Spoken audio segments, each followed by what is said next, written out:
You are watching AI Storytelling, YTS. They called it the greatest archaeological find in human history.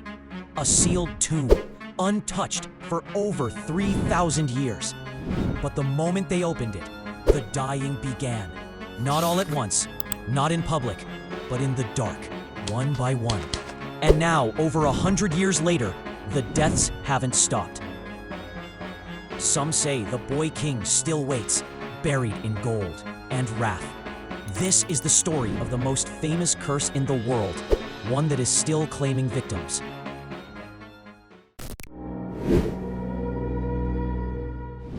In November of 1922, deep beneath the sands of Egypt's Valley of the Kings, British archaeologist Howard Carter discovered a hidden staircase. Behind it lay a sealed stone door and a forgotten name, Tutankhamun, a boy king dead at just 19. His rule had been erased from history.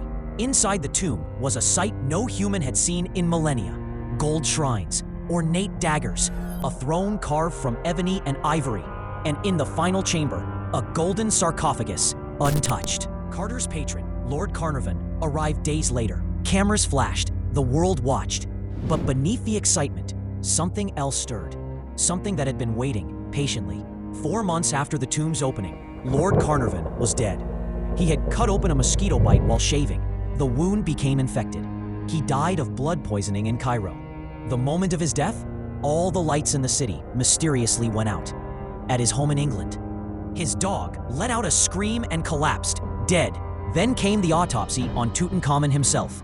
A deep lesion was found on the left cheek of the mummy, the exact location of Carnarvon's infected bite. The newspapers erupted. They gave it a name: the Curse of the Pharaoh. Long before Carter arrived, locals spoke of a warning tablet found near the entrance. It read, "They who enter this tomb shall be visited by wings of death." Egyptian elders begged Carter to stop, but he continued. Strange events followed. A cobra, the symbol of Egyptian royalty, broke into Carter's home and killed his pet canary the night the tomb was opened. Locals said it was the king's spirit, a symbol. The pharaoh had reclaimed his power. But the deaths were only beginning.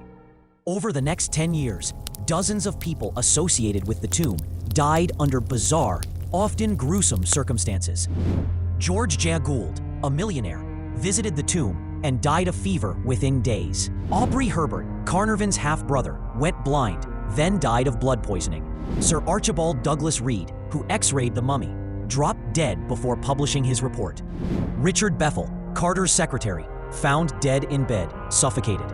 His father, Lord Westbury, later threw himself from a window, leaving a note: "I can no longer bear the terror." Even Howard Carter, though he lived longer than most, died a bitter man, plagued by health issues and paranoia. In total, more than 25 people involved with the excavation died in unusual, unexplained ways. Skeptics offered rational explanations. Mold spores and ancient bacteria trapped in the tomb could cause respiratory illness, tetanus from old wounds, psychological stress and suggestion from the media.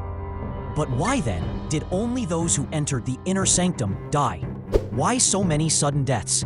And why did even modern scientists who studied the artifacts meet similar fates? In 2002, the British Medical Journal conducted a study. Those involved in the tomb's excavation had significantly shorter lifespans than their peers. Coincidence? Or the lingering shadow of the curse? In 2019, plans were made to move Tutankhamun's body to a new museum. The Egyptian government was proud. But then, strange things began again. The project's lead engineer collapsed and died.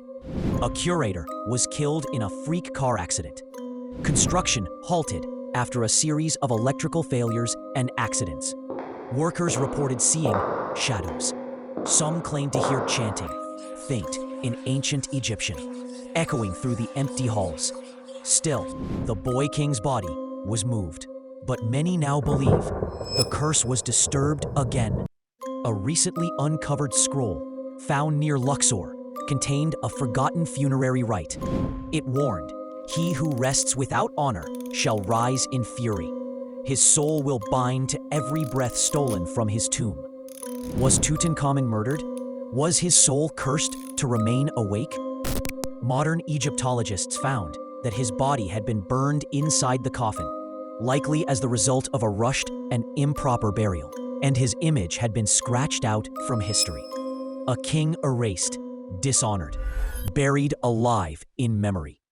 The curse, some say, is not supernatural. It is vengeance.